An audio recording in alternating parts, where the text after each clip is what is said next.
Պարոն նախարար, երկընտրանքի առաջ եք դնում կամ պարտք վերցնել կամ հարկեր բարձրացնել,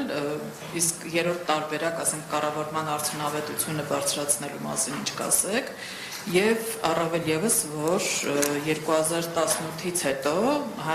Հայաստանի պետական պարտքը կրկնակիից ավելի աճել է։ 18-ի տարեվերջին եղել է 6.9 միլիարդ դոլար,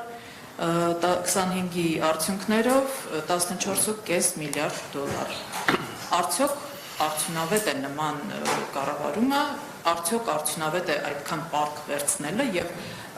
առավել եւս, որ ինչքան պարտք վերցնում են, գրեթե այդքան էլ մի փոքր պակաս վճարում ենք պարտքերի սպասարկման համար։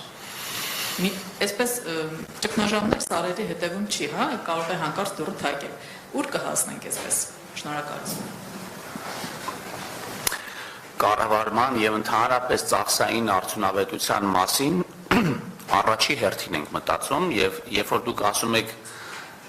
արդյունավետություն, դա նշանակում է ծախսերի նվազում, այսինքն մեկ միավոր արդյունքի դիմաց ավելի քիչ ծախս իրականացնել։ Սա մեր առաջնային աշխատանքն է, որը իրականացնում ենք բնականաբար ամեն բյուջետային process-ի ընթացքում, այսինքն մեր գործընկերների հետ տարբեր նախարարություններում անցնում ենք իրենց ծախսային հոդվածների վրայով, գնահատումներ ենք իրականացնում եւ դա է պատճառը, որ վերջին տարիներին մենք ներդրել ենք առաջին անգամ պետական համակարգում կառավարությունում գնահատման գործընթաց եւ 2026 թվականին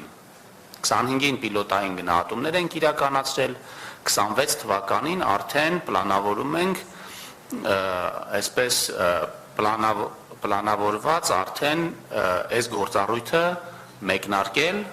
եւ շատ մեծ հույս ունենք, որ այն ծրագրերը, որոնց արդյունքներով առաջի հայացքից մենք այդքան էլ գոհ չենք, կկարողանանք դրանց գնահատում իրականացնել եւ հետևություններ անել, թե ինչպես առանձին կարևոր ծրագրերի հետ կապված ուրեմն ունենանք ավելի լավ արդյունքներ, որովհետեւ ըստ էության այդ կարող է ինչ-որ մի ծրագիր իրականացվում է, բայց այն արդյունքները, որոնք նախապես պլանավորված էին, չենք ստանում։ Պարտքի հետ կապված ես արդեն Civilnet-ի հարցին պատասխանելուց ինձ թվում է այս հարցին պատասխանեցի, բայց ես ձեզ ուզում եմ ասեմ ձեր վերջի հարցը ռեպլիկը նրա մասին էր ինչ ենք անելու, անելու ենք հետևյալը, մենք 2025 թվականին հաստատել ենք միջնաժամկետ ծախսերի շրջանակ, որում ասել ենք, որ ամեն տարի 1% կետով նվազեցնելու ենք դեֆիցիտը և 2030 թվականին ձգտելու ենք հասնել 1% դեֆիցիտի, որը կնշանակի պրակտիկ առումով հավելորդով բյուջե։ Այսինքն մենք ասում ենք, որ մենք պետք է այս ծախսերի արդյունավետությունը եւ այս ծախսերի զսպման process-ը այնպես կարողանանք կառավարել, այդ թվում արդյունավետությունը առանձին տեղերով բարձրացնելով, բայց չխոչընդոտելով հիմնական ենթակառուցվածքային եւ բարեփոխումների օրակարգը, որովհետեւ մենք հասնենք 1%-ի։ Եվ սա կնշանակի, որ